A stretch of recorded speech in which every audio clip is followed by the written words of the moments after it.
పక్షిరాజు తన గూడు రేపి తన పిల్లలపైని అల్లాడుచు రెక్కలు చాపుకొని వాటిని పట్టుకొని తన రెక్కల మీద వాటిని మోయినట్లు యెహోవా వానిని నడిపించెను. యెహోవా మాత్రము వాణ్ణి నడిపించెను. పరిశుద్ధుడైన మా యేసుక్రీస్తు ప్రభువా, ఈ పాదాలకు లెక్కలేని స్తుతి స్తోత్ర. గడిచిన వారమంతా నాయన మమ్మల్ని కాచి కాపాడి నీ కృపలో బలపరిచి ఈ పునరుద్ధాన దినాన్న నిన్ను ఆరాధించడానికి, నీ వాక్యాన్ని ధ్యానించడానికి మీ ఇచ్చిన కృపను బట్టి వందనాలు స్తోత్రాలు చెల్లించుకుంటూ వాక్యంలోని నీ ప్రేమను అర్థం చేసుకుని నీ కృపలో మమ్మల్ని దాచినందుకు ప్రభా కృతజ్ఞత కలిగి జీవించడానికి నేర్పించమని, సహాయం దయచేయమని, మీరే ఘనత మహిమ పొందమని వాక్యమై ఉన్న ప్రభువైన యేసుక్రీస్తు నామమున అడిగి వేడుకుంటున్నాం పరమ తండ్రి, ఆమేన్. దేవుని నామానికి మహిమ కలుగును గాక. ఈరోజు సందేశానికై మనం పెట్టిన టైటిల్ ఏమిటంటే ఎగిరే సమయము, ఎదిగే సమయము. ఎగిరే సమయము, ఎదిగే సమయం. Fly to grow. ఎదగాలంటే మనం ఏం చేయాలంటే ఎగరాలి. ప్రియ దేవుని బిడ్డలారా, ప్రభువు మన తండ్రి, మనకు పునాది, పోషకుడు, సంరక్షకుడు, ఆశ్రయదుర్గం, నమ్మదగినవాడు. అయితే మనం ఆత్మీయ జీవితంలో ఎదిగేదానికి దేవుడు తన చెయ్యిని విడిచినట్లు మనకి ఒక్కొక్కసారి అనిపిస్తుంది. కానీ దేవుడు ఎప్పుడు కూడా మన ప్రక్కనే ఉండి సహాయం చేస్తూ ఆయన ప్రేమను మనం పొందుకునేదానికి, ఆయన కృపలో మనం అభివృద్ధి చెందేదానికి సహాయం చేస్తూ ఉంటాడు. ఎందుకు దేవుడు మనకు సహాయం చేయాలి అని అనుకుంటే, దేవుని యొక్క ప్రజలము, దేవుని యొక్క స్వాస్థ్య భాగం. ఇప్పుడు మన పిల్లలు ఉన్నారండి, మన పిల్లలు మన స్వాస్థ్యం. మన పిల్లలు మనం విడిచిపెడతామా? విడిచిపెట్టాం కదా. మన పిల్లల కొరకు మనం సమస్తము, మన శక్తి ఎంతైతే ఉందో ఆ శక్తిని అంతా ఉపయోగించి మన పిల్లలను మనం కాపాడుకుంటూ వారిని పోషిస్తూ ఉంటాం. ఎందుకంటే మన పిల్లలే మన స్వాస్థ్యం కనుక. అలాగే ప్రభువు మన దేవుడిగా ఉన్నాడు, ఆయన ప్రజలుగా మనం ఉన్నాము, ఆయన స్వాస్థ్యంగా ఉన్నాం. కాబట్టి దేవుని యొక్క ప్రేమ మన జీవితంలో పొందుకునేదానికి దేవుడు ఏం చేస్తాడంటే, ఒక్కొక్కసారి ఆయన చెయ్యి విడిచిపెట్టినట్లు మనకు అనిపిస్తుంది. కానీ చెయ్యి విడిచిపెట్టినప్పటికీ కూడా ఆయన మన ప్రక్కనే ఉండి మనకు సహాయం చేసి, మనం పడిపోయేటప్పుడు మరలా లేపి ఆయన కృపను మన జీవితంలో ఒలకపోస్తాడు. దీనికి దేవుడు ఒక ఉదాహరణ ఇచ్చాడు. పక్షిరాజు పిల్లలు స్వయంగా ఎగిరి పక్షిరాజు వల్లే కూడా బలవంతంగా అయ్యేదానికి పక్షిరాజు ఏం చేస్తాడంటే గూడును రేపుతాడట. రేపి పిల్లలను బయటికి వదిలేస్తాడట.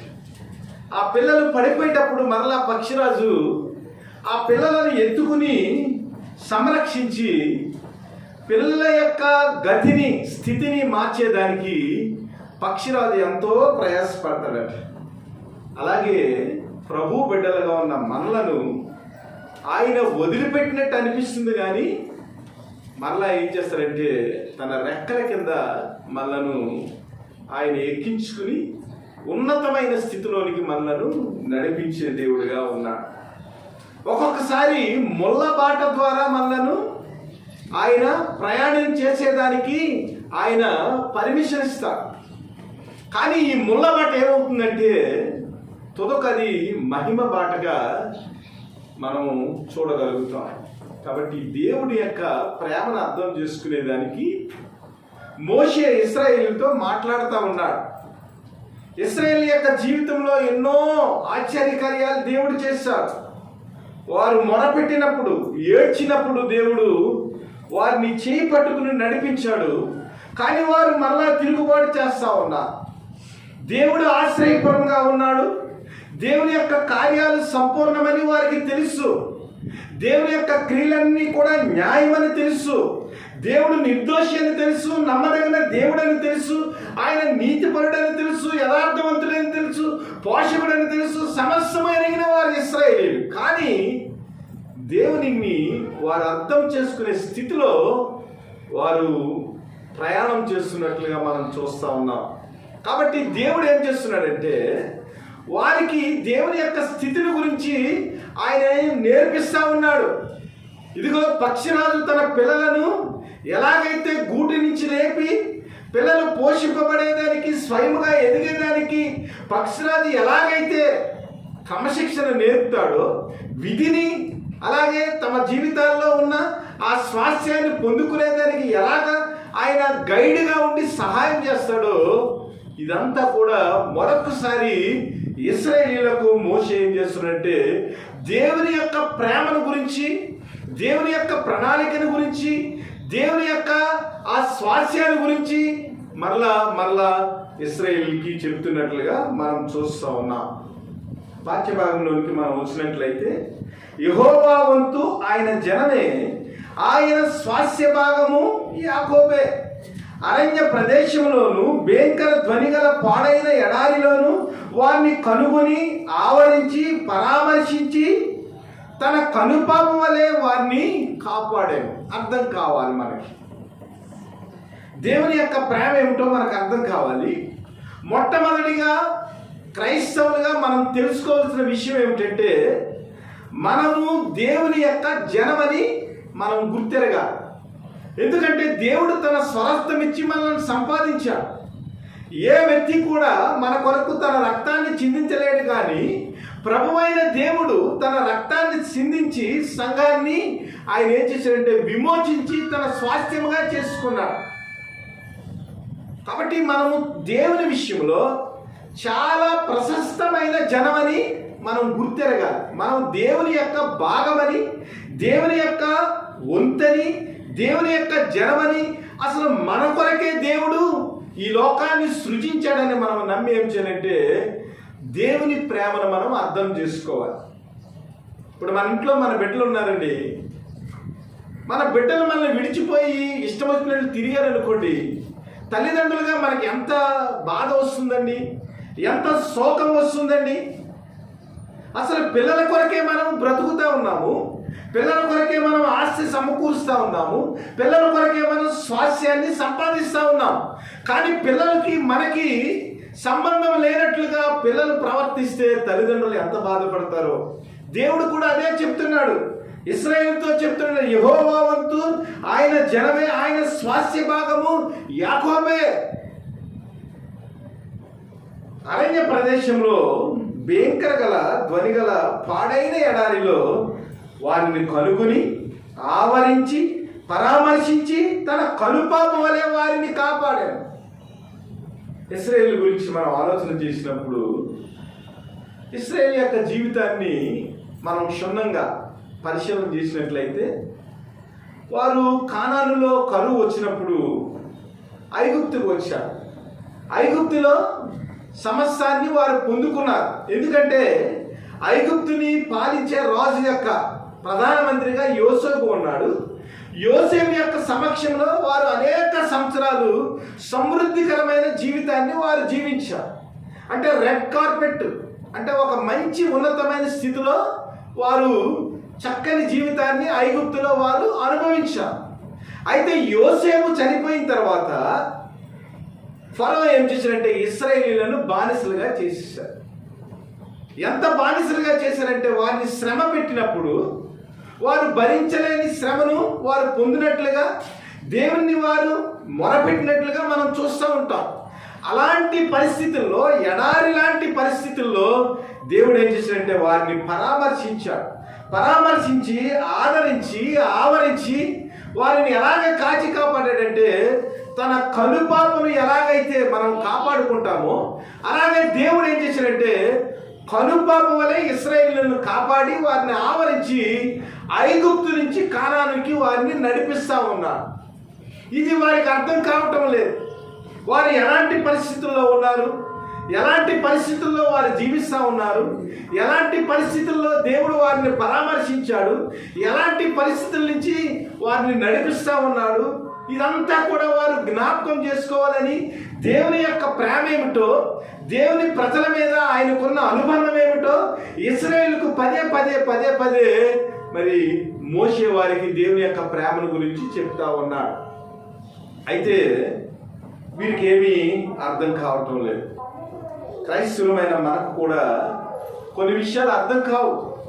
దేవుడు మన జీవితంలో ఎందుకు శ్రమను పెట్టాడు, దేవుడు ఎందుకు మన జీవితాన్ని దర్శించాడు, ఎందుకు మనం క్రీస్తు దగ్గరికి నడిపింపబడ్డాం, క్రైస్తవులుగా మనం ఎందుకు జీవిస్తున్నాం, ఎవరికి లేని ఆధిక్యతలు మనకి ఎందుకు వస్తున్నాయి, ఈ విషయాలన్నీ కూడా మనం ఇశ్రాయేలు లాగా మరిచిపోతూ ఉంటాం. కానీ పరలోక స్వాస్థ్యం వైపు దేవుని యొక్క ప్రేమ మన కొరకు దాచబడి ఉందని దేవుడు వదిలిపెట్టినట్టు ఉంటాడు. కానీ ఆయన యొక్క తుది ఏమన్నది మనం గమనించలేని పరిస్థితుల్లో మనం జీవిస్తూ ఉన్నాం. కాబట్టి ఇశ్రాయేలీయులకు దేవునికి మధ్య ఉన్న ఆ సంబంధాన్ని పదే పదే మోషే ఏం చేస్తున్నాడంటే వారిని ఎలాగ నడిపించాడు, వారి పరిస్థితి ఏమిటి, ఎలాగ పరామర్శించాడు, క్రీస్తు ప్రేమ వారి జీవితాల్లో ఎలాగ పొందుకున్నారు, సమస్తాన్ని కూడా పదే పదే గుర్తు చేస్తున్నట్లుగా మనం చూస్తూ ఉన్నాం. నెహెమీయా గ్రంథము 9వ అధ్యాయము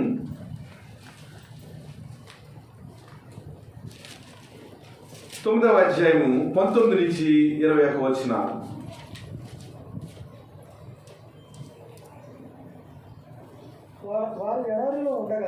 వారు ఎడారిలో ఉండగా నీవు బహు విస్తారమైన కృప కలిగిన వాడివై వారిని విసర్జించలేదు, మార్గము గుండా వారిని తోడుకుని పోవుటకు పగలు మేఘస్తంభమును దారిలో వారికి వెలిగించుటకు రాత్రి అగ్ని స్తంభమును వారిపై నుండి వెళ్ళిపోక నిలిచెను.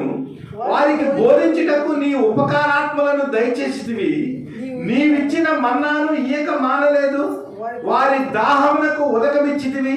నిజముగా అరణ్యములో ఏమీ తక్కువ కాకుండా 40 సంవత్సరములు వారిని పోషించితివి. వారి వస్త్రములు పాతగిల్లపోలేదు, వారి కాళ్లకు వాపు రాలేదు. 40 సంవత్సరాలు ఇశ్రాయేలును పోషిస్తే వారి బట్టలు చినిగిపోకుండా, వారి కాళ్లకు ఏ విధమైన వాపు రాకుండా దేవుడు అనేక విధాలుగా వారిని ఆదరిస్తూ, రాత్రి అయ్యేటప్పటికి చాలా చలి వచ్చేస్తారు. అలాంటి చలి ప్రదేశంలో దేవుడు వారికి రాత్రి అగ్ని స్తంభంగా ఉన్నాడట. ఎడారిలో నడిచేటప్పుడు పగలంతా కూడా చాలా వేడి వచ్చేస్తారు. అలాంటి వేడి నుంచి తప్పించుకునేదానికి దేవుడు ఏం చేశాడంటే మేఘస్తంభం కింద ఉన్నాడట. పగలు మేఘస్తంభము, రాత్రి అగ్ని స్తంభము. అంటే పగలేమో నీడగా ఉండేదానికి, రాత్రి ఏమో చలి లేకుండా ఉండేదానికి దేవుడు అన్ని రకాలుగా దాహానికి ఏమాత్రం కూడా వారు కష్టపడకుండా ఉండేదానికి ఆయన ఏం చేశాడంటే నీళ్లు ఇచ్చాడు. ఇలాగ 40 సంవత్సరాలు ఇశ్రాయేలును ఆయన పోషించాడు. అయితే ఇశ్రాయేలు యొక్క పరిస్థితి ఎలా ఉందంటే దేవుడు అంత గొప్పగా వారిని పోషిస్తే కింద వచనాలు మనం చూసినట్లయితే 15వ వచనంలో యెషూరును కొవ్వినవాడై కాలు జాడించెను, నీవు క్రొవ్వి బలిసి మందుడవైతివి. వాడు తన్ను పుట్టించిన దేవుని విడిచెను, తన రక్షణ శైలమును తృణీకరించెను, నిన్ను పుట్టించిన ఆశ్రయ దుర్గమును విసర్జించింది. అంటే వారి జీవితం ఎలా ఉందంటే అన్గ్రాటిట్యూడ్ లైఫ్ అన్నమాట. క్రైస్తవులు కూడా ఎలా ఉన్నారంటే వారమంతా దేవుడు కాచి కాపాడుతున్నాడండి. 6 రోజులు, 7వ రోజు దేవునికి వారు ఇవ్వాలి, కానీ ఇవ్వలేని పరిస్థితి. దేవునికి వారు సమయం ఇవ్వలేని పరిస్థితి. 6 రోజులు దేవుడు చక్కగా ఆరోగ్యాన్ని ఇచ్చి దేవుని ప్రేమను మీరు అనుభవించేదానికి అన్ని రకాల వసతులు దేవుడిస్తే ఏమవుతుందంటే ఏదో రోజు దేవుణ్ణి మర్చిపోయే పరిస్థితి. దేవుడు మాట్లాడుతూ ఉన్నాడు, ఇశ్రాయేలును పోషించాడు, అగ్ని స్తంభంగా ఉన్నాడు, మేఘ స్తంభంగా ఉన్నాడు, కానీ వారి జీవితాల్లో ఏమాత్రం కూడా ద్రాక్ష చూడలేదు. ఏ వచనాలు బైబిల్లో అనేక సార్లు ప్రవక్తలు ఇశ్రాయేలు యొక్క అవిశ్వాసాన్ని బట్టి, ఇశ్రాయేలు యొక్క అవిధేయతను బట్టి అనేక సార్లు లేఖనాల్లో ఇశ్రాయేలు యొక్క జీవితం గురించి దేవుడు వారితో మాట్లాడుతూ ఉన్నాడు. అయితే దేవుడు ఎందుకు మనలను చేయి విడిచిపెడతాడు? దేవుని యొక్క ప్రేమను మన జీవితాల్లో ఎలాగా మనం పొందుకోవాలి? ఎంతవరకు దేవుని యొక్క ఆ ప్రేమను మనం అర్థం చేసుకుంటున్నాం అనేది ఆలోచన చేయాలి. ఇక్కడ లేఖనాల్లో ఏం రాయబడి ఉందంటే, పక్షిరాజు తన గూడు రేపి తన పిల్లల పైన అల్లాడుచు రెక్కలు చాపుకుని వాటిని పట్టుకుని తన రెక్కల మీద వాటిని మోయినట్లు యెహోవా వారిని నడిపించాడు. పక్షిరాజు గురించి ఆలోచన చేసినట్లయితే, పక్షిరాజు ఉన్నతమైన స్థలాల్లో ఎగురుతూ ఉంటాడు. చిన్న చిన్న ప్రదేశాల్లో పక్షిరాజు నివసించాడు. ఉన్నతమైన స్థలాల్లోకి ఎగిరి ఉన్నతమైన ప్రదేశంలో తన బిడ్డలకు ఏ విధమైన ఆపద రాకుండా ఉండేదానికి అక్కడ గూడు కడతాడట. ఈ గూడు గురించి ఆలోచన చేసినట్లయితే, మొట్టమొదటిగా గూడు అట ముళ్ళులతో అల్లుకుని ఉంటాడట. తర్వాత చిటికలను దానిపైన పేరుస్తాడట. ఆ గూడులో తన పిల్లలు మంచి సౌకర్యవంతమైన జీవితాన్ని జీవించేదానికి కంఫర్ట్గా అవి నివసించేదానికి ఏం చేస్తారంటే, పక్షిరాజట తన యొక్క రెక్కల మీద ఉన్న ఈకలను ఏం చేస్తాడంటే ఒక పరుపు కింద అల్లుతాడట. పరుపు కింద అల్లి అందులో పిల్లలను పెట్టి ఏ విధమైన పాములు కానీ ఈ లోకానికి సంబంధించిన పక్షులు కానీ ఆ పిల్లలకు చేటు చేయకుండా ఉండేదానికి ఏ పక్షి కూడా అందుకోలేని ఎత్తైన ప్రదేశంలో పక్షిరాజు ఏం చేస్తాడంటే గూడు కడతాడట. గూడు కట్టి ఆ పిల్లలను పోషిస్తూ ఉంటాడట. అనగా ఇశ్రాయేలుని ఎలాగైతే 40 సంవత్సరాలు పోషించాడో అలాగే దేవుని యొక్క బిడ్డలను, దేవుని యొక్క ప్రేమను పొందుకునేదానికి ఈ లోకపరమైన శక్తులేమి ముట్టుకోకుండా ఉండేదానికి దేవుడు ఏం చేస్తాడంటే ఎత్తైన ప్రదేశంలోనికి మనల్ని తీసుకుని వెళ్ళి అక్కడ వసతులన్నీ కల్పిస్తూ ఉంటాడు. అయితే పిల్లలు ఎదుగుతూ ఉంటాయి. ఎప్పుడు అలాగే ఉండిపోవు కదా. పిల్లలు ఎదుగుతూ ఉన్నప్పుడు ఏమవుతుంది?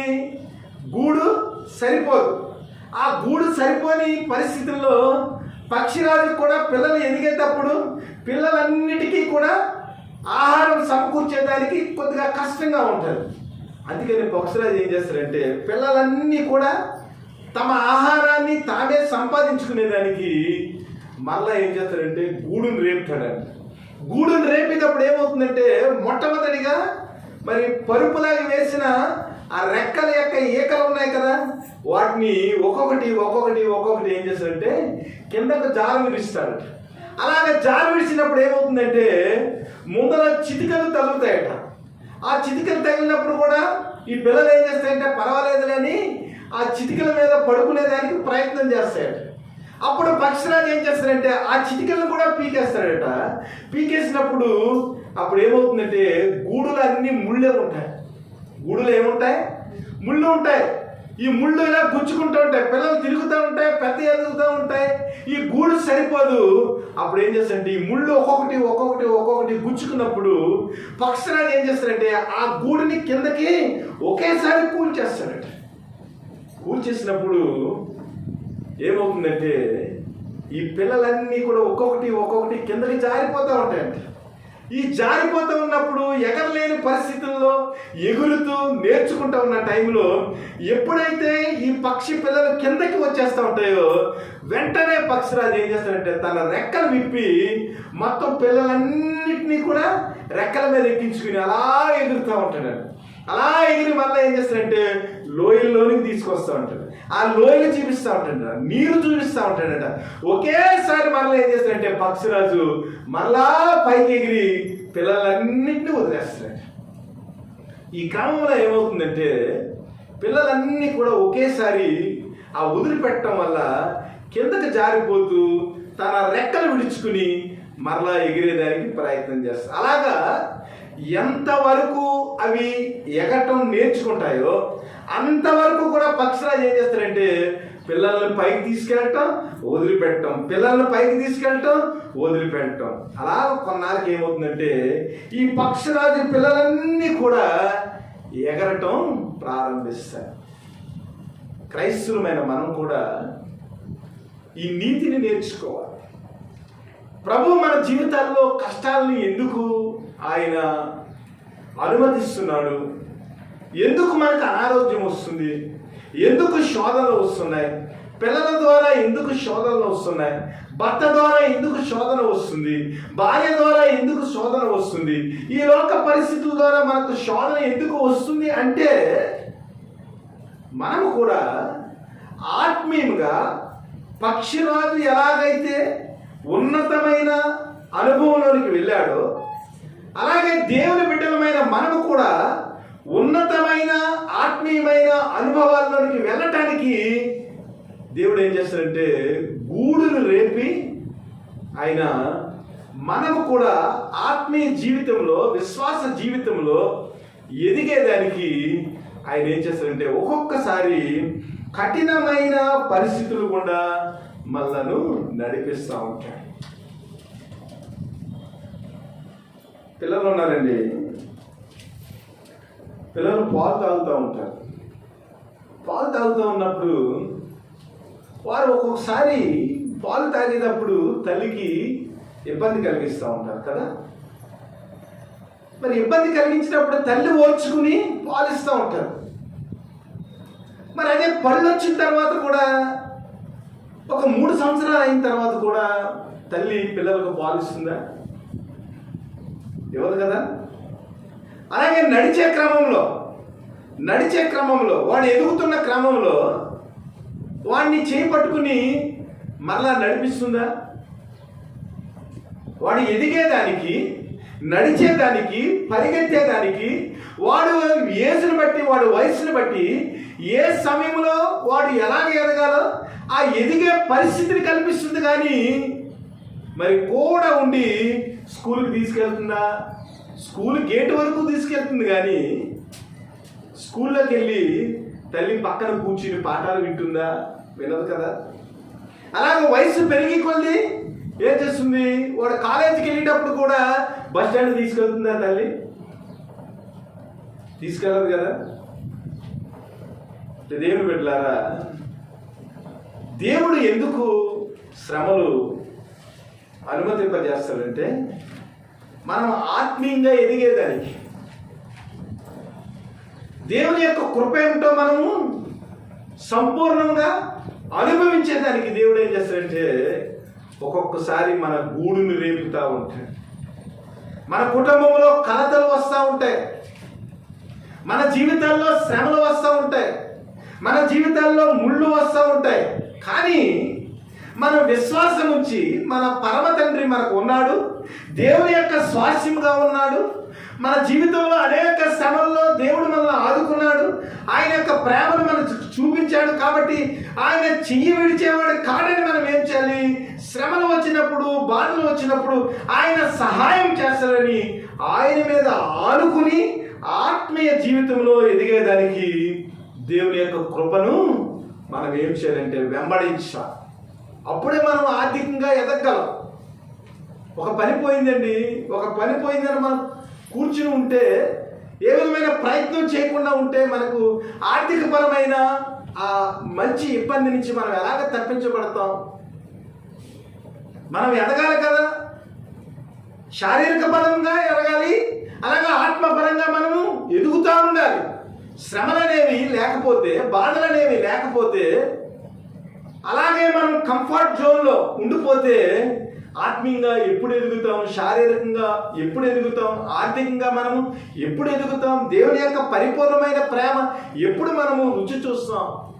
ఇశ్రాయేలు కానాను ప్రయాణం మానుకున్నారనుకోండి, ఐగుప్తులోనే వారు ఇడికలు చేసుకుంటూ ఐగుప్తులోనే బానిసలుగా ఉండిపోతే మరి పాలు తేనెలు ప్రవహించే కానాన్ని ఎప్పుడు చూస్తారు వారు? కానాను ప్రయాణంలో చాలా విషయాలు ఉన్నాయి. మారా ఉంది, చేదు ఉంది, కానీ దేవుడు చేదుని మధురముగా మార్చాడు. ఎర్ర సముద్రం ఉంది, ఎర్ర సముద్రాన్ని పాయలుగా చీల్చి నడిపించాడు. వారికి భోజనం లేదు, మన్నాను కురిపించాడు. అనేక శోధనలు వచ్చినవి, ప్రతి శోధన నుంచి దేవుడు విడిపించాడు. కానీ వారు చేరవలసిన కానాను యొక్క స్వాస్యాన్ని చేరుకునే వరకు కూడా ఆయన ఏం చేశాడంటే గద్ద రెక్కల మీద మిమ్మల్ని నడిపించి కానానుని మీకు ఇచ్చాను. ఎందుకంటే పాలు తేనెలు ప్రవహించే దేశం.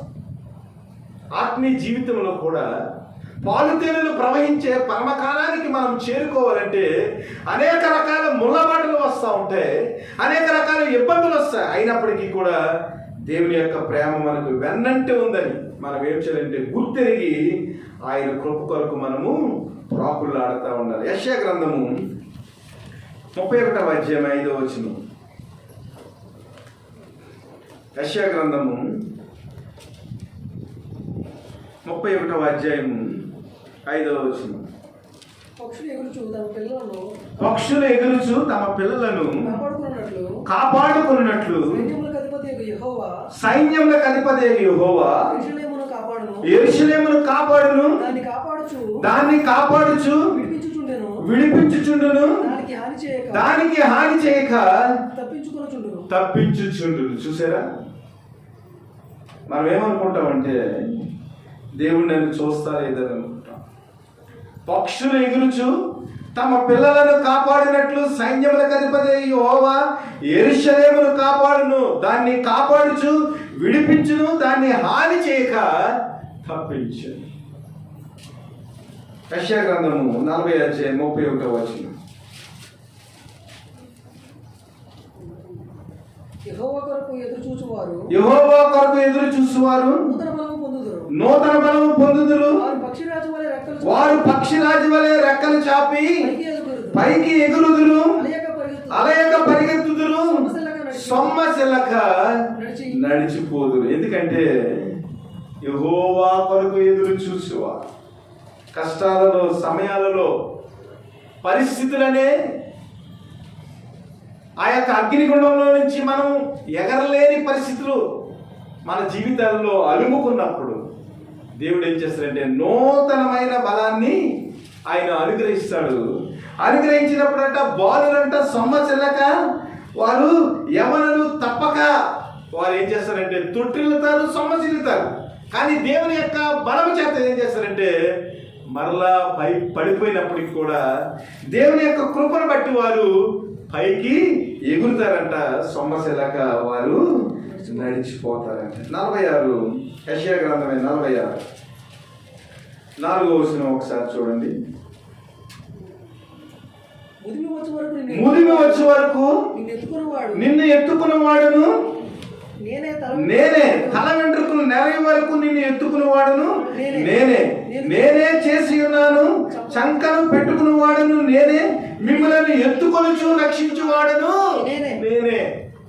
ఈ వచనాలన్నింటినీ మనం గమనించినట్లయితే పక్షిరాజు తన పిల్లలు శ్రేయాభివృద్ధి కొరకు, పక్షిరాజు తన పిల్లలు వృద్ధి చెందేదానికి ఎలాగ కాపాడుతాడో. పిల్లలు అలసిపోతూ ఉంటాయి, పిల్లలు తొట్టిల్లిపోతూ ఉంటారు, పిల్లలకు బలము ఊడికిపోతూ ఉంటుంది. అయినప్పటికీ కూడా పక్షిరాజు ఏం చేస్తారంటే అన్ని పరిస్థితుల్లో కూడా ఒక్కొక్కసారి ఆయన శంకని పెట్టుకుని మోస్తూ ఉంటాడు, ముదిమి వచ్చే వరకు కూడా కాపాడుతూ ఉంటాడు. పిల్లలు ఎలాగైతే ఎదగాలో అలాగే ఎదిగే వరకు కూడా పక్షిరాజు ఏం చేస్తారంటే వాటికి కావలసిన అన్ని సౌకర్యాలను కూడా ఆయన సమకూర్చి ఆఖరికి తన ప్రాణమన్నా ఇచ్చి ఏం చేస్తారంటే పక్షిరాజు పిల్లలు స్వయంగా ఎదిగేదానికి అన్ని రకాల సౌకర్యాలను ఆయన సమకూరుస్తాడు, కల్పిస్తాడు.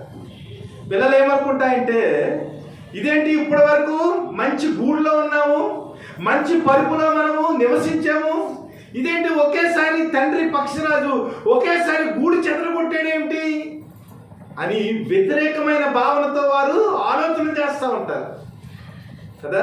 మాస్టర్ పాఠాలు రాలేదని కొడితే పిల్లోడు ఏం చేస్తాడంటే పళ్ళు నూడేస్తాడు. తల్లిదండ్రులు ఏదైనా క్రమశిక్షణ చెప్తే యవనస్తులు ఏం చెప్తారు, తల్లిదండ్రుల మీద తిరగబడతారు. తప్పిపోయిన కుమారుడు ఏం చేశాడంటే గూడు వదిలి వెళ్ళిపోయాడు. కానీ బుద్ధి వచ్చి మళ్ళా గూటుకు వచ్చినప్పుడు తండ్రిని చేర్చుకోకుండా ఉన్నాడా? ఆలోచన చేయండి. దేవుడు గూడుని రేపినప్పుడు మనం ఏం చేస్తామంటే చాలా బాధపడతాం. ఇశ్రాయేలు పరిస్థితి కూడా అలాగే. అబ్రహాంతో దేవుడు నిబంధన చేశాడు, ఇదిగో కానాన్ని మీకు ఇస్తాను, స్వాస్థ్యంగా ఇస్తానని. అంటే వారు ఎప్పుడు కూడా కానాన్లోనే ఉండిపోవాలనుకున్నారు. కానీ కానాన్లో కరువు వచ్చింది, ఐగుప్తుకు వచ్చారు. మరలా ఐగుప్తు నుంచి ఏం చేశారంటే వారిని సంరక్షించి, పక్షి ఎలాగైతే గద్దరెక్కల మీద నడిపిస్తుందో అలాగే ఇశ్రాయేలీయుల్ని మరలా కానానికి నడిపించారు. దేవుని బిడ్డలారా, ఆత్మీయంగా మనం ఎదిగేదానికి ఎవరు కూడా ఇష్టపడతలేదు. శ్రమ వచ్చిందంటే దేవుణ్ణి దూషించడం, బాధ వచ్చిందంటే దేవుణ్ణి అపార్థం చేసుకుంటాం. అసలు దేవుని యొక్క ప్రణాళిక ఏమిటి? దేవుడు ఇలాంటి కష్టమైన పరిస్థితులు ఎందుకు అనుమతిస్తున్నాడు? దీని వెనకాల ఉన్న రహస్యం ఏమిటి? దేవుని యొక్క ప్రేమను మనం ఇంకా ఎక్కువ పొందుకునేదానికి దేవుని ఎలాగ ప్రార్థించాలి? ఇది ఈ రోజున క్రైస్తవులు ఆలోచన చేయటం లేదు. మనకి శ్రమ దినాలు వస్తూ ఉన్నాయి. మార్చి 5 నుంచి భస్మ బుధవారం. ప్రభువైన యేసుక్రీస్తు మాట్లాడిన మాటల్లో ఏలీ ఏలీ లామా సబక్తాని, నా దేవా నా దేవా నీవు నా చేయి ఎందుకు విడిచితివి? కలువరి శిలువలో ప్రభువైన యేసుక్రీస్తు వారు మనకలాగే ఆయన కూడా శరీరంతో ఉన్నాడు కాబట్టి ఆత్మ అయితే సిద్ధంగా ఉంది, కానీ శరీరం ఎలా ఉంది? చాలా బలహీనంగా ఉంది. కలువరి శిలువలో ఆ వేదన చాలా కఠినమైనది. 39 కొరడాలతో ప్రభువైన యేసుక్రీస్తు యొక్క చర్మాన్ని చీల్చేశారు. దాహానికి ఆ మధ్యకాలంలో ప్రభు ఏం చేస్తున్నాడంటే దాహాన్ని తట్టుకోలేక కేకలు వేస్తా ఉన్నారు. ఇదిగో తండ్రి నా దేవా నీవు నన్ను చెయ్యి ఎందుకు విడిచావు? ఎందుకంటే ఘోరమైన శిలువ మరణము యెరూషలేము వీధుల్లో ప్రభువైన యేసుక్రీస్తుని చాలా హింసించిన పరిస్థితి. అలాంటి పరిస్థితుల్లో దేవుడై ఉండి మానవుని యొక్క ఆకారంలో ఉన్నాడు కాబట్టి నా దేవా నా దేవా నా చెయ్యి ఎందుకు విడిచావని ఆర్తనాదం చేస్తా ఉన్నాడు. అయితే ప్రభువైన యేసుక్రీస్తు వారు చనిపోయిన తర్వాత ఆయన 3వ దినాన్ని తండ్రి ప్రభువుని లేపాడు. లేపిన తర్వాత కొన్ని రోజులు ఆయన ఉండి పరలోక శ్వాసానికి, అనగా తండ్రి ఏదైతే నిర్ణయించాడో ఆ సింహాసనం మీద కూర్చున్నప్పుడు ఆ సంతోషాన్ని అక్కడ పొంది ఉంటాడు ప్రభువైన యేసుక్రీస్తు వారు. మన జీవితంలో కూడా ఒక్కొక్కసారి శిలువ వేదనలు వచ్చేస్తూ ఉంటాయి. మనం భరించలేని పరిస్థితుల్లో ప్రభువులాగే మనము నా దేవా నన్ను ఎందుకు చేయి విడిచావు? ఎందుకు ఇలాంటి కష్టమైన పరిస్థితుల్లో నన్ను ఒంటరిగా వదిలేసావు? ఈ జీవితాన్ని నేను ఎలాగా నెట్టుకు రావాలి ప్రభువా అని అలసిపోయిన పరిస్థితుల్లో మనం ప్రభువుని అడిగి ఉండొచ్చు. కానీ ఒక్కొక్క రోజున దేవుడు పరలోకం లాంటి పరిస్థితులను మనము జీవించి ఉండగానే మనకు ఆయన దయచేసినప్పుడు ఎందుకు ప్రభు ఆ గూడిని రేపాడో, ఎందుకు ప్రభు మన చేయిని విడిచాడో, ఎందుకు ప్రభు మన మీద కాడి పెట్టాడో, ప్రభు ఇచ్చిన ఆ సంతోషంలో మనం పాలిభాగస్వమైనప్పుడు విషయం మనకు అర్థమవుతుంది. అపోస్తలుల గురించి మనం ఆలోచన చేసినట్లయితే ప్రభువైన యేసుక్రీస్తు వారు పేతురుని, ఆంద్రేయుని, అనేక మంది శిష్యులను ఆయన పిలిచారు. పిలిచినప్పుడు తమ వలలు విడిచి వారు వచ్చారు.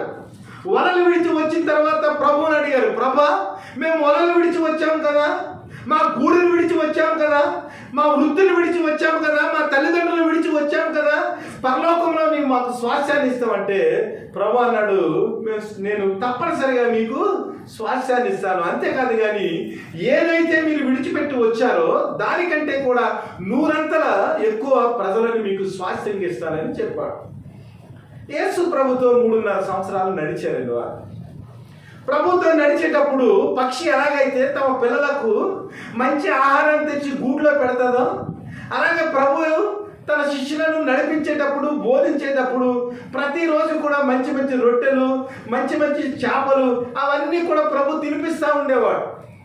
శిష్యులకు చాలా మంచిగా ఉంది. 3.5 సంవత్సరాలు ప్రభుతో ఉన్నారేమో, మంచిగా ఎక్కడికి వెళ్తే అక్కడ ప్రభు భోజనాన్ని ఏర్పాటు చేస్తూ ఉన్నాడు.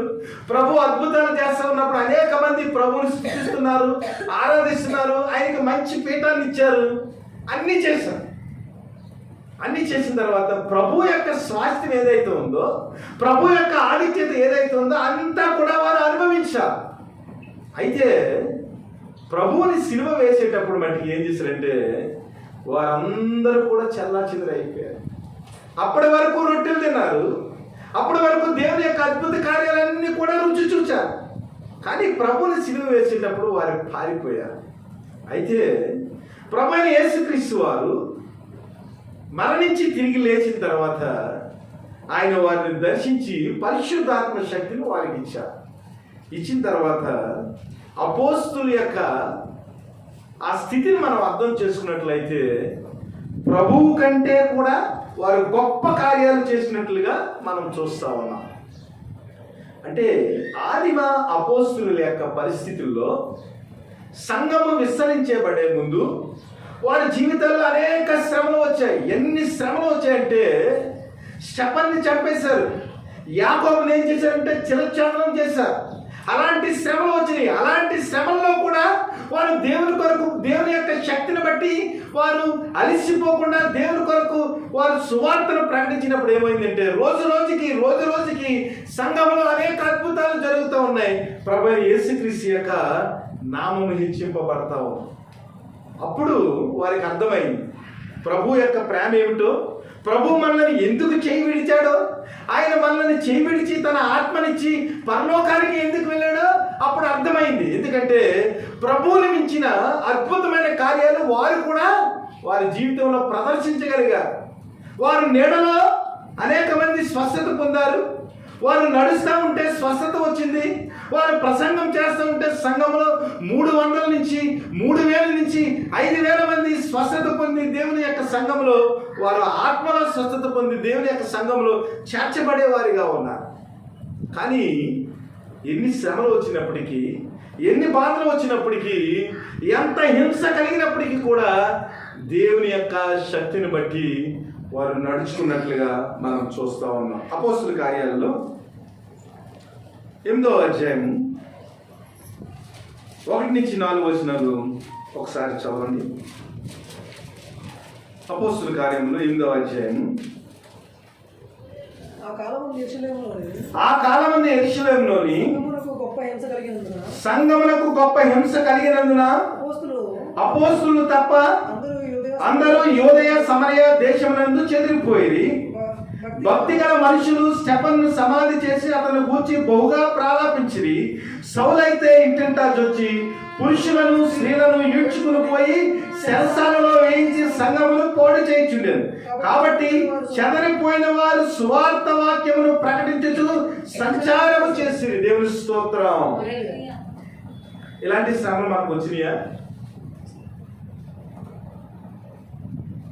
స్టెఫన్ ఏం చేశారంటే రాళ్లతో కొట్టి చంపేశారండి. సౌలు అయితే ఇంటింటికి వెళ్ళి యేసుక్రీస్తు నామంలో ఎవరు ప్రార్థన చేస్తున్నారో, యేసుక్రీస్తు నామాన్ని ఎవరైతే ప్రకటిస్తున్నారో ఆ పురుషులను స్త్రీలను ఈడ్చుకుని శరసాలలో వేయించి మొత్తం సంఘాన్నంతటిని కూడా గందరగోళం చేసేస్తున్నాడు సౌలు. అలాంటి పరిస్థితుల్లోనట అపోస్తులు తప్ప అందరూ యోదయ సమరయ దేశములందు చెదిరిపోయి సంఘాన్ని హింసిస్తూ ఉంటే మొత్తం అందరూ చెదిరిపోయి సువార్తను ప్రకటిస్తూ ఉన్నారండి. మరి అపోస్తులు ఎందుకు చెదిరిపోలేదండి? ఆలోచన చేయండి.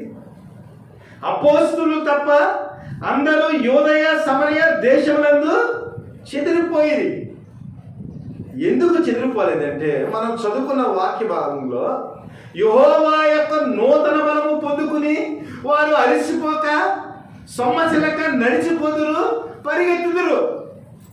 అక్కడ ఇశ్రాయేలు యొక్క జీవితంలో దేవుని యొక్క బలాన్ని పొందుకున్నారు. ఇక్కడ అపోస్తలుల యొక్క జీవితంలో సంఘములో హింస వచ్చినప్పుడు వారు ఏం చేశారంటే పరిశుద్ధాత్మను పొందుకుని వారు ఎక్కడికి చెదిరిపోకుండా దేవుని యొక్క సువార్తను చాటారు. అద్భుతాలు జరిగినాయి. మనకి లోతుగా అర్థం కావడం లేదు కానీ బైబిల్ మనం సింపుల్గా చదివితే మనకి ఏం అర్థమవుతుంది? 12వ అధ్యాయంలో యాకోబును చెరసాలలో వేసి మరి ఏ రోజు తన తలను కట్ చేసాడంటే మనకి ఏమర్థమవుతుంది?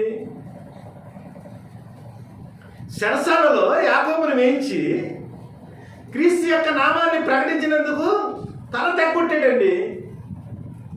ఇది వాక్య ప్రకారం మనం చదివితే మనకేమీ అర్థం కాదు. అదే నిజముగా దేవుని యొక్క ప్రేమ ఏమిటో, కలవరి సిలువ ఏమిటో, అసలు సంఘం ఏమిటో, మనం ఎందుకు రక్షింపబడ్డామో, పరలోకం ఏమిటో, పరలోకానికి మనం ఎలా వెళ్ళాలో, ఆత్మీయంగా ఎలాగ బలపడాలో, విశ్వాసంలో ఎలాగ ఎదగాలో, ఆదిమ అపోస్తులు ఎలాగ నడిచారు, ఇశ్రాయేలు దేవుని ఎలాగ వెంబడించారు, అసలు మన స్థితి ఏమిటి, ఇవన్నీ మనం ఆలోచన చేసామనుకోండి, కొద్దిగా వాక్యం అర్థం అవుతే క్రీస్తు కొరకు, క్రీస్తు సేవ కొరకు, క్రీస్తు సంఘం కొరకు, మన బిడ్డల యొక్క ఔన్నత్యం కొరకు, వారి ఆత్మీయ స్థితి కొరకు, సంఘాన్ని ఎలాగ కట్టాలి, సంఘాన్ని ఎలాగ అభివృద్ధి చేయాలి, ఈ విషయాలన్నీ కూడా మనం నేర్చుకోగలుగుతాం. అసలు ఆదివారం మన చర్చికి రావడానికే పాస్టర్ గారు గొంతు వాసిపోతూ ఉంటుంటే, వాక్యాన్ని చదవటానికే నేర్చుకోలేకపోతూ ఉంటుంటే, ఆదిమ అపోస్తలులు ఎలాగ క్రీస్తు కొరకు నిలబడ్డారు, ఎలాగ సంఘాన్ని విస్తరింపజేశారు, ఎలాగ శరసాలను వారు పరలోకం కింద మార్చారు, ఇవి మనకి ఏమర్థం అవుతాయి? ఎంతవరకు మనము దేవుని యొక్క ప్రేమను మనం అర్థం చేసుకుంటున్నాం? 9వ అధ్యాయం 31వ వచనాన్ని ఒకసారి చదవండి. అపోస్తలుల కార్యములు 9వ అధ్యాయము. కావున యూదయ గలిలయ సమరయ దేశమునంతటా సంఘము క్షేమాభివృద్ధి నొందుచు సమాధానము కలిగి ఉండేను, మరియు ప్రభువునందు భయమును పరిశుద్ధాత్మ ఆదరణ కలిగి నడుచుకొనుచు విస్తరించుచుండేను. చూసారా? సంఘమట యోదయ గలిలయ సమరయ దేశమందంతటా సంఘము క్షేమాభివృద్ధి పొందిందంట, సమాధానము కలిగి ఉందట. ఎందుకు సమాధానం కలిగి ఉందంటే అపోస్తలులు దేవుని కొరకు నిలబడ్డారండి, అపోస్తలులు దేవుని కొరకు హింస అనుభవించారండి, అపోస్తలులు దేవుని కొరకు చెరసాలలో వెళ్ళారండి. చెరసాలలో వెళ్ళినప్పుడు, హింస జరిగినప్పుడు దేవుని యొక్క కార్యాలు అక్కడ ఉన్న ప్రజలందరూ చూశారు. చూసినప్పుడు ఏమైందంటే వారికి ఏమైందంటే భయం కలిగింది.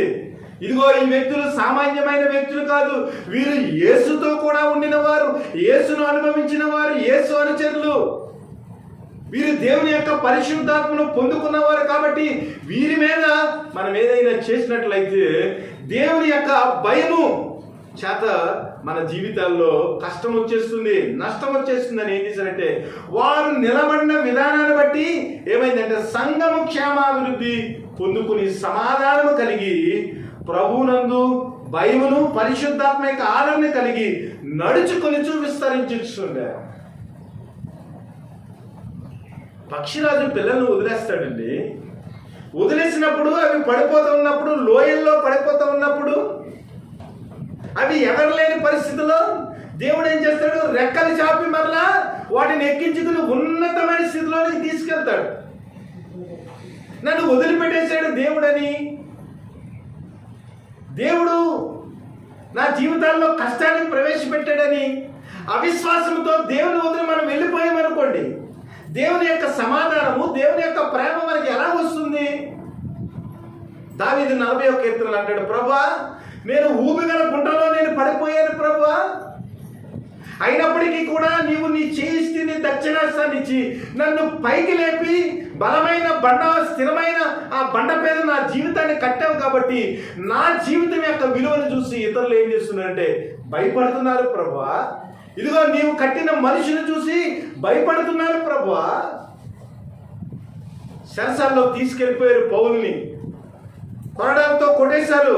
కొట్టేసినప్పుడు గమాలియేలు తీసుకెళ్లారు. గమాలియేలు ధర్మశాస్త్రాన్ని ఉపదేశించే పరిచారకుడు ఆయన. అక్కడ తీసుకెళ్లి ఇదిగో గమాలియేలు గారు, ఈ పౌలు యేసుక్రీస్తు నామాన్ని బోధ చేస్తున్నాడు, మేము చెరసాలలో చేస్తున్నామంటే గమాలియేలు అన్నాడు, ఇదిగో దేవుడు గనక నిజంగా వారి దేవుడే గనక అయితే మన మీదకి శాపం వచ్చేస్తుంది. కాబట్టి పౌలుని విడిచిపెట్టండి అన్నప్పుడు పౌలు ఏం చేశాడంటే అక్కడ అనేక రకాల అద్భుతాలు చేశాడు. సంఘంలో పక్షవాయు గలాన్ని విడిపించారు, కుంటివారిని లేపారు, పేతురు వీళ్ళందరూ కూడా. అప్పుడు ఏమైందంటే ప్రజల్లో ఒక భయం వచ్చేసి, దేవుని బిడ్డలారా, దేవుడు విడిచిపెట్టేసాడని అనుకుంటున్నాం, కానీ దేవుడు విడిచిపెట్టినప్పుడు ఆయన మీద విశ్వాసం ఉంచి ఆయన ప్రేమ ఏమిటో మనం అర్థం చేసుకుని, ఇశ్రాయేలు యొక్క జీవితంలో దేవుడు చేసిన కార్యాలు ఏమిటో మనం అర్థం చేసుకుని, అపోస్తుల జీవితాల్లో దేవుడు చేసిన కార్యాలు ఏంటో మనం అర్థం చేసుకుని, ప్రవర్తన జీవితాల్లో దేవుడు చేసిన కార్యాలు ఏమిటో మనం అర్థం చేసుకుని, దేవుని యొక్క వాక్యం మీద శ్రద్ధ పెట్టి ఆయన కృప గురించి మనం ఆలోచన చేసినప్పుడు పక్షరాజు గూడు ఎందుకు చెదరగొట్టాడో మనకు అర్థమవుతుంది, ప్రభువు చెయ్యి ఎందుకు విడిచాడో మనకు అర్థమవుతుంది, దేవుని యొక్క ప్రేమ ఏమిటో మనం ఆలోచించగలుగుతాం. ఇలాగా దేవుడు అనేక రకాలుగా మనం ఎదగాలని, దేవుని యొక్క కృపను మనము అనుభవించాలని ఆయన ఏం చేస్తారంటే ఒక్కొక్కసారి నిమిషం మాత్రము దేవుడు ఏం చేస్తారంటే మన గూడును రేపుతారు, మన పరిస్థితులను అల్లకొల్లోలం చేస్తారు. ఎంత గొప్ప ఉంటే ఇశ్రాయేలు అట బాధించే కొలది వారు ప్రబలిది అని ఉంటారు. బాధించే కొలది ఏం చేస్తారంటే ఇశ్రాయేలీలు ప్రబలిది. ఇశ్రాయేలు ప్రజలందరినీ చంపేయాలని చూస్తున్నాడండి ఐగుప్తు రాజు ఫరో. మగ పిల్లల్ని పుట్టినట్టే చంపేయండి అని మంత్రశాలని ఏర్పాటు చేశారు. మంత్రశాలను దేవుని ఎందుకు భయభక్తులు కలవారు కాబట్టి షిప్రా పూజ ఏం చేశారంటే ఒక మంచి మాట చెప్పారు ఐగుప్తు రాజుకి, అయ్యా మేము వెళ్ళే లోపలే ఎబ్రీ స్త్రీలు సురుకైన వారు కాబట్టి పిల్లలు కనేస్తున్నారు, దాచేస్తున్నారు, మేమేమి చేయలేకపోతున్నాం. వారు హింస కలిగి కొద్ది కూడా వారు ప్రబలలేరట. ఐగుప్తులకట ఇశ్రాయేలీలు జనం ఎక్కువైపోతున్నట్ట. ఏమిట్రా బాబు వీళ్ళని చంపేసి కొద్ది కూడా ఇంకా జనం ఎక్కువైపోయారని ఇశ్రాయేలుని చూసి అసహ్యపడిపోయారు. దేవుని బిడ్డలారా, మనం శ్రమ పడినప్పుడు మనం చూసి నవ్వేవారు ఉంటారు, మనం కష్టపడినప్పుడు మనం చూసి నవ్వేవారు ఉంటారు. కానీ దేవుడు హెచ్చించినప్పుడు ఏమవుతుందంటే, ఏమిట్రా ఈ వ్యక్తి ఇంత శ్రమ పడింది, ఇంత బాధపడింది, కానీ ఈ మనిషి యొక్క జీవితంలో వీరి కుటుంబంలో ఎంత ఆశీర్వాదం ఎలా వచ్చిందని మనం చూసి అసహ్యపడతారు. ఎప్పుడు నువ్వు దేవుని యందు భయభక్తులు కలిగి దేవుని కొరకు నువ్వు నిలబడితే, స్థిరపడితే, ఆయనకు ప్రార్థన చేస్తే, మన కష్టంలో నుంచి మనం స్థిరపడినప్పుడు, కష్టంలో నుంచి మనం పైకి వచ్చినప్పుడు మన స్థితిని బట్టి మన శత్రువులుగా ఉన్నవారు, మనల్ని చూసి అసహ్యపడిన వారు, మనల్ని నిందించిన వారు ఏం చేస్తారంటే వారు తేరుకుంటారన్నమాట. కాబట్టి ప్రియ దేవుని బిడ్డలారా, దేవుడు ఎంత గొప్ప దేవుడు అంటే ఇశ్రాయేలు గురించి మాట్లాడుతూ అంటున్నాడు ఆయన, అన్యుల యొక్క దేవుళ్లలో ఏ దేవుడును ఆయనతో కూడా ఉండలేదు. భూమి యొక్క ఉన్నత స్థలముల మీద వారిని నెక్కించెను, పొలముల పంట వారికి తినిపించెను, కొండ బండ నుండి తేనెను, చెకుముకు రాతి బండ నుండి నూనెను అతనికి జుర్రించెను. ఆవు మజ్జిగను, గొర్రె మేకల పచ్చిపాలను, గొర్రె పిల్లల కొవ్వును, బాషాను పొట్టేళ్లను, మేకలను, గోధుమల మెరికల సారమును వారికి ఇచ్చాను. ఎప్పుడు? గూడు రేపిన తర్వాత, శ్రమ పడిన తర్వాత ఏం చేశారంటే పాలు తేనెలు ప్రవహించే దేశంలోనికి వారిని నడిపించారు. ఎలాంటి దేశం అంటే అది ఒక గెలను మోసేదానికి ఇశ్రాయేలీలు 2 కావిడిమే మోసేదారు. ఇశ్రాయేలీలే చాలా బలమైన వారు. పోయినసారి మనం చెప్పుకున్నాం కదా, 6 కేజీలు కత్తిని, 6 కేజీలు డాలుని, అంటే 13 కేజీలు ఆ యుద్ధ సామాగ్రిని వారు యుద్ధంలో ప్రదర్శించగలరు, దాన్ని తిప్పగలరు. అంత బలమైన వ్యక్తులట కానానులో ఒక గెలను మోసేదానికి 2 కావాల్సి వచ్చిందట. పాలు తేనెలు ప్రవహించే ఆ ప్రదేశంలోనికి ఇశ్రాయేలుని దేవుడు మోసుకెళ్ళాడు. పంట పొలముల్లో వారిని నడిపించాడంట. కొండ బండ నుండి తేనెను, చెకుముకు రాతి నుండి నూనెను అతనికి జుర్రించెను. అసలు రాతి నుంచి నూనె ఎలా వస్తుందండి? అసలు రాతి నుంచి నూనె రావాలంటే ఎంత కష్టమండి. అంటే దాని అర్థం ఏమిటంటే కఠినమైన పరిస్థితుల నుంచి దేవుడు ఏం చేస్తాడంటే మధురమైన పరిస్థితుల్లోనికి మనలను నడిపిస్తాడు. ఎలాగ నడిపిస్తాడంటే నీవు అలసిపోయినప్పుడు ఆయన కొరకు నువ్వు ప్రాధేయపడినప్పుడు ఆయన ఏం చేస్తాడంటే ఆయనే దగ్గరికి వచ్చి ఏం చేస్తాడంట జుర్రిస్తాడట. ఎంత గొప్ప దేవుడు అండి. ప్రియ దేవుని బిడ్డలారా, దేవుని యొక్క ప్రేమను మనం అర్థం చేసుకుందాం. యెషయా గ్రంథమే 48వ అధ్యాయం 21వ వచనం చూడండి. యెషయా గ్రంథము 48వ అధ్యాయం 21వ వచనం.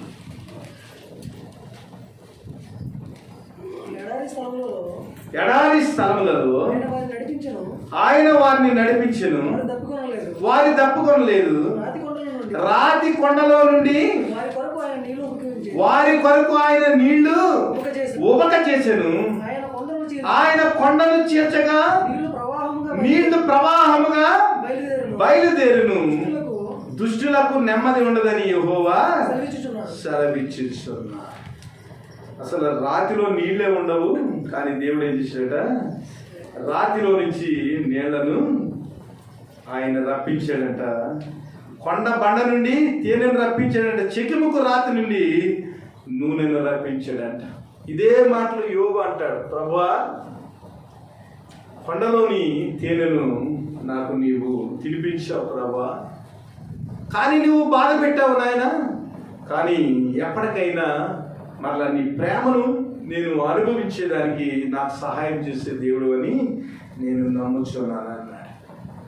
కాబట్టి ప్రియ దేవుని బిడ్డలారా, మన జీవితాల్లో దేవుడు చెయ్యి విడిచిపెట్టేవాడు కాదని మనం ఏం చేయాలంటే ఆత్మీయంగా మనం ఎదగాలి. సమస్యలు వచ్చినా ఇబ్బందులు కలిగినా ఒక్కొక్కసారి ఏమవుతుందంటే ఆత్మీయ జీవితంలో మనము ఈ లోకాన్ని విడిచి వెళ్ళిపోతామేమో అనే అనారోగ్య పరిస్థితి వచ్చేస్తుంది ఒక్కొక్కసారి. కానీ దేవుడు అలాంటి పరిస్థితుల్లో కూడా మనం బలపరిచేది. పౌలు ప్రార్థన చేశాడు, ముమ్మారు ప్రార్థన చేశాడు. ముమ్మారు ప్రార్థన చేసినప్పుడు దేవుడు మాట్లాడాడు, ఎందుకు పౌలు అన్నిసార్లు నువ్వు ప్రార్థన చేస్తావు?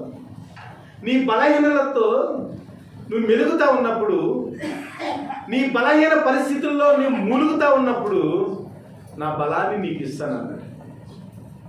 ఆ విషయం అర్థమైంది పౌలుకి. ఫిలిప్పీ పత్రిక వచ్చేటప్పటికి ఏమంటాడంటే, నన్ను బలపరచు అని అంటే నేను సమస్తము చేయగలను. నేను బలహీనుడినే, కానీ దేవుడు నన్ను బలపరుస్తాడు. దేవుడు నన్ను బలపరిచినప్పుడు నేనేం చేస్తానంటే సమస్తాన్ని నేను చేయగలను. దేవుని వాక్యం మనకి అర్థం అవ్వాలి. ఆత్మీయ జీవితంలో మనం ఎదగాలి. శారీరకపరమైన జీవితం నుంచి ఆత్మపరమైన జీవితంలోనికి మనం ప్రయాణం చేసేదానికి మనం ఏం చేయాలంటే నేర్చుకోవాలి. దేవుని యొక్క వాక్యాన్ని మనం చదివినప్పుడు, ఆయన కృప ఏమిటో మనకు అర్థమైనప్పుడు, దేవుడు మనల్ని ఎందుకు శోధించాడో మనకు అర్థమవుతుంది. దాని ద్వారా వచ్చే ఆశీర్వాదం ఏమిటో మనము అనుభవించగలరు. యాకోబు పత్రిక 5వ అధ్యాయము 8-11 వచన. యాకోబు పత్రిక 5వ అధ్యాయము 8-11 వచన.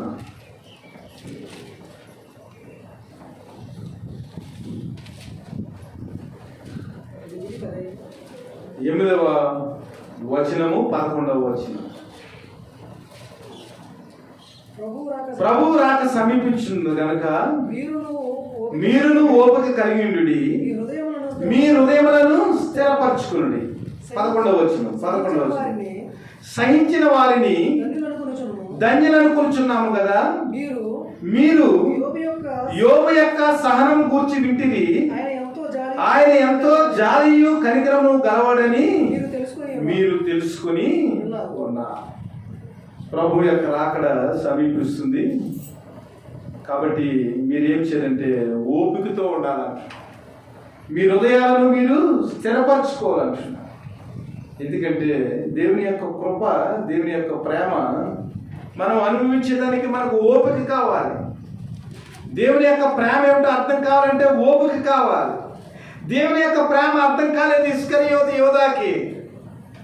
దేవుని అప్పచెప్పాడు, మారు మనసు పొందలేదు. ఆవేశంతో ఏం చేశాడంటే దేవుని యొక్క సన్నిధిలోకి వెళ్ళి ఆ 30 నాణ్యాలు దేవుని దేవాలయంలో పారవేసి ఏం చేశాడంటే ఉరి పోసుకుని చచ్చిపోయాడు.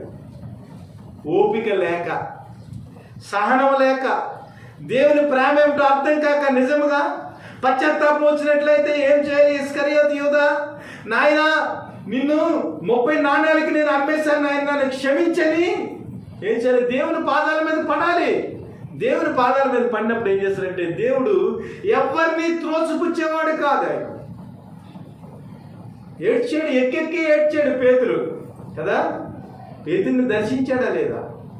పేతురు నిలబడినప్పుడు, ఓపికతో నిలబడినప్పుడు, పేతురు ఏడ్చినప్పుడు, మారు మనసు పొందినప్పుడు దేవుని యొక్క ప్రేమ ఏమిటో అర్థమైంది. తర్వాత పునరుద్ధాన శక్తిని పొందుకుని దేవుని కొరకు నిలబడిన వ్యక్తిగా కనబడుతున్నాడు. అదే ఇస్కరియోతు యూదా అయితే తన ప్రాణాన్ని పోగొట్టుకున్నట్లుగా మనం చూస్తాం. కాబట్టి మన జీవితంలో శ్రమలు వచ్చినప్పుడు ఏం చేయాలంటే మనం ఓపిక కలిగి ఏం చేయాలంటే ప్రార్థన చేయాలి. ఎందుకంటే అన్నిటికీ కాలము సమీపించి ఉన్నది. ఏ పరిస్థితులైనా ఆయన మార్చగల దేవుడు. ఆయన దేవుని యొక్క గూటిలో నుంచి మనం కిందకు పడిపోయామని అనుకుంటా ఉంటాం. దేవుడు చేయి విడిచిపెట్టాడని అనుకుంటా ఉంటాం. ముళ్ళు తగులుతూ ఉంటాయి, అనేక పరిస్థితులు తగులుతూ ఉంటాయి. లోయల్లో పడినప్పుడు మన చర్మానికి రాపిడి కలగవచ్చు. ఒక్కొక్కసారి ఎంత తిరిగినా ఎడారి పరిస్థితుల్లో దాహానికి నీళ్లు లేకుండా ఉండొచ్చు. అలాంటి పరిస్థితుల్లో మనం నడిపింపబడవచ్చు. కానీ ఓపికతో మనం కనిపెట్టుకుని ఉన్నప్పుడు దేవుడు మనకు తన కృపను వ్యక్తపరిచే దేవుడు. పేతురు రాసిన మొదటి పత్రిక 1:7 నశించిపోవు సువర్ణము అగ్ని పరీక్ష వలన శుద్ధపరచబడుచున్నది కదా, దానికంటే అమూల్యమైన మీ విశ్వాసము ఈ శోధన చేత పరీక్షకు నిలిచినదై యేసుక్రీస్తు ప్రత్యక్షమైనప్పుడు మీకు మెప్పును, మహిమను, ఘనతయు కలుగుటకు కారణమగును. మనము ఎప్పుడు కూడా ఈ లోకం గురించి ఆలోచన చేస్తాం. అందువల్లే మనం పడిపోతూ ఉంటాం. ఎప్పుడు ఈ లోకపరమైన అభివృద్ధి గురించి ఆలోచన చేస్తూ ఉంటాం.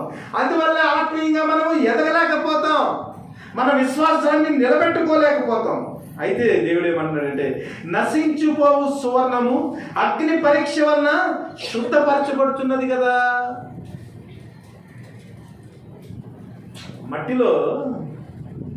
మట్టిలో బంగారం ఉంటుందండి, మట్టిలో వెండి ఉంటుందండి, మట్టిలో రాగి ఉంటుంది, మట్టిలో సమస్త లోహాలు ఉంటాయి. కానీ ఆ మట్టిలో నుంచి ఆ లోహాలను వేరు చేసినప్పుడు, ఆ లోహంతో ఒక ఆభరణం తయారు చేసినప్పుడు, ఆ లోహాన్ని మనము ఒక ఉపయుక్తమైన వస్తువుగా చేసినప్పుడు ఆ మట్టి యొక్క విలువ ఏమిటో, దాని శుద్ధీకరణలో ఉన్న ఆ విలువ ఏమిటో మనకు అర్థమవుతుంది. మనం రైల్వే ట్రాక్ నుంచి వెళ్తూ ఉంటాం కదా. రైల్వే ట్రాక్ నుంచి వెళ్ళినప్పుడు ఆ గూడ్స్ బండిలో మనకు బొగ్గు కనిపిస్తూ ఉంటుంది. ఆ బొగ్గు ఏమిటో తెలుసా? దాన్ని అంతటినీ ఏం చేస్తారంటే ప్రాసెస్ చేస్తూ ఉంటారు. ఒకసారి అల్యూమినియం ఓర్ వెళ్తూ ఉంటుంది, ఒక్కోసారి ఐరన్ ఓర్ వెళ్తూ ఉంటుంది, ఒక్కోసారి మనకి ఆ శుద్ధ ఇల్లంటి కనపడుతుంటుంది. ఇవన్నీ కూడా లోహాలు అనమాట. ఇవన్నిటిని కూడా ఫ్యాక్టరీలో ప్రాసెస్ చేసి మనము ఇనుమును కానీ లేదా వేరొక వస్తువును కానీ తయారు చేసినప్పుడు ఏమవుతుందంటే దాన్ని చూసేదానికి చాలా విచిత్రంగా కనపడుతుంది. అదే గూడ్స్ టైం మీద ఒకసారి ఏమవుతుందంటే పెద్ద పెద్ద రాడ్లు వెళ్ళిపోతూ ఉంటాయి. అదే గూడ్స్ టైం మీద ఒక్కొక్కసారి ఏమవుతుందంటే పెద్ద పెద్ద రేకులు వెళ్తూ ఉంటాయి. ఇవన్నీ ఎలాగ తయారవుతుంది తెలుసా? ముందు వెళ్ళిన గూడ్స్లో మనకేమవుతుందంటే ఆ మట్టి వెళ్తూ ఉంటుంది. ముందు వెళ్ళిన ఆ గూడ్స్లో అనేక రకాల పొడులు వెళ్తూ ఉంటాయి. ఈ పొడుల నుంచి వేరు చేసిన ఇనుము ఏమవుతుందంటే గొప్ప వైజాగ్ స్టీల్ కింద అదేమవుతుందంటే ఒక భవంతి కట్టడానికి ఉపయోగపడుతుంది. కొన్ని రేకులైతే ఒక ఖరీదైన కారుకి టాప్ కింద వేయటానికి రేకులు వెళ్తూ ఉంటాయి. ఇవన్నీ కూడా ఏమవుతుంది, ఆ మట్టి నుంచి ప్రాసెస్ చేయబడి ఆ ముడి పదార్థం నుంచి తీయబడి ఒక మేలుకరమైన వస్తువుగా తయారు కాబట్టడానికి అది ఏమవుతుందంటే స్టీల్ ప్లాంట్లో మలమల కాగే ఆ వేడిలో అది అనేక సార్లు శుద్ధీకరించబడతాయి. స్టీల్ ప్లాంట్లో వేడి ఎలా ఉంటుంది తెలుసా? అక్కడ ఫర్నేస్ ఉంటుంది, కొలిమి ఉంటుంది. ఆ కొలిమికి 100 మీటర్ల డిస్టెన్స్లో ఎవడైనా కాలిపోతాడు, అంత వేడి ఉంటుంది. నిజంగా ఆ యొక్క కార్మికులు ఎవరైతే ఉన్నారో వారు ఆజ్బెస్టాస్ డ్రెస్సులు వేసుకుని వారు ఏం చేస్తారంటే ఆ కంప్యూటర్తో ఆపరేట్ చేస్తూ ఉంటారు. ఒక్కొక్కసారి అట ఈ వేడి కట్ట కంప్యూటర్ నుంచి వచ్చి వైర్లు ఉంటాయి చూసారా, ఆ వైర్లన్నీ కాలిపోయి మొత్తం సిస్టమ్ అంతా కాలిపోతుందండి వేడికి. అంత శ్రమ ఓరిస్తే మనం బిల్డింగ్ కట్టుకునే రాడ్లు, కారుకి వేసుకునే రేకులు ఇవన్నీ తయారవుతాయి. మరి పరలోకానికి శాశ్వతమైన జీవంలోనికి వెళ్ళేదానికి మనం ప్రాసెస్ చేయబడొద్దా? గూటిలో నుంచి పక్షిరాజు ఆ గూడిని చెదిరితేనే, ఆ గూడిని చెరిపేస్తేనే మనం బాధపడతాం. మరి అగ్ని కొలిమిలో దేవుడు కాలిస్తే మనం తట్టుకోగలమా? ఆత్మీయ జీవితంలో శరసాలలో వేసి పాలరాజు సువార్త చెప్తున్నందుకు శరసాలలో వేసి పాలరాజుని 2 చేతులు నరికేసాడు అనుకోండి, పాలరాజు సువార్త చెప్తాడా?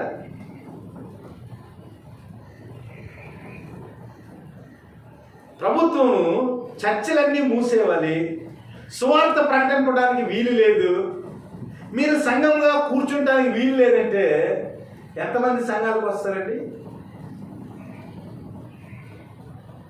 చిన్న అనారోగ్యం వస్తేనే ప్రభుని విడిచిపెట్టేస్తాం కదా. అగ్ని పరీక్ష వలన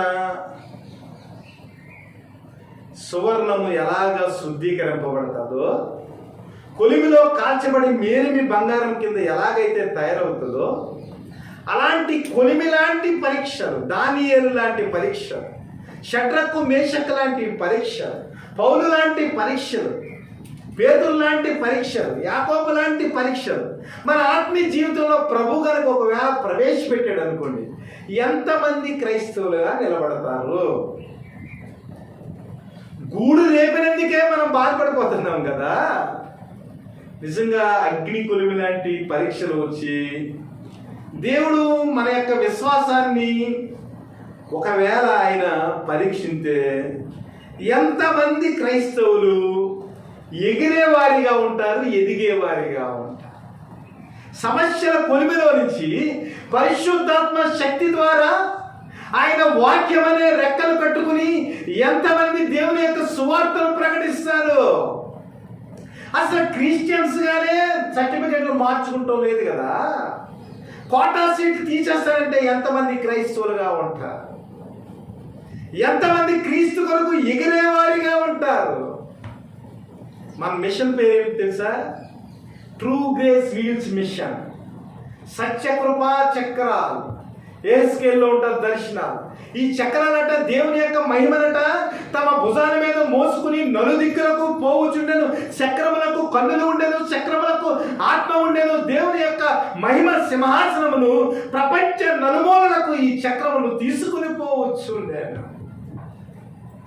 సత్యకృప చక్రాలు అంటే అవి.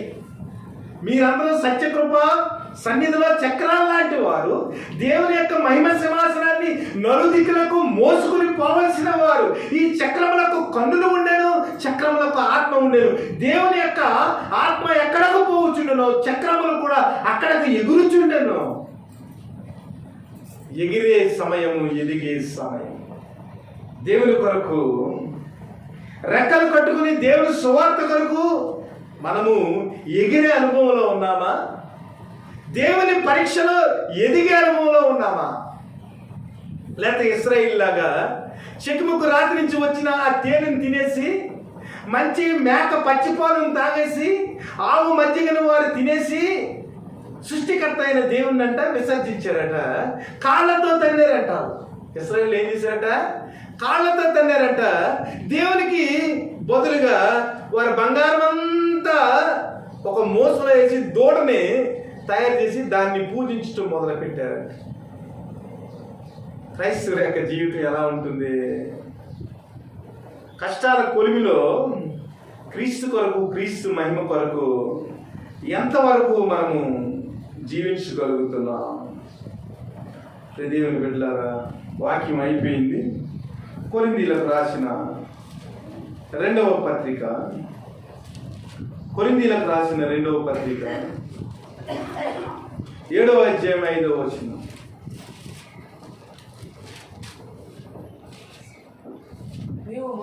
మేము మాసిదోనియాకు వచ్చినప్పుడు మా శరీరము ఏమాత్రము విశ్రాంతి పొందలేదు. ఎటు పోయినను మాకు శ్రమయే కలిగను. వెలుపల పోరాటములు, లోపట భయములు ఉండెను. అయినను దీనులను ఆదరించిన దేవుడు తీతు రాక వలన మమ్మలను ఆదరించెను. ఎటు వెళ్ళిపోయినా, పౌలు ఎటు వెళ్ళినా సువార్త చెప్తా ఉన్నాడంట. తన బృందంతో వెళ్తా ఉన్నప్పుడు మాసిదోనియాకు వచ్చాడట. మాసిదోనియాకు వచ్చినప్పటికి ఏమాత్రము తమ శరీరాలకు విశ్రాంతి దొరకలేదు. ఎందుకంటే సముద్రంలోకి వెళ్ళినప్పుడు వాడ బద్దలేసిపోయింది.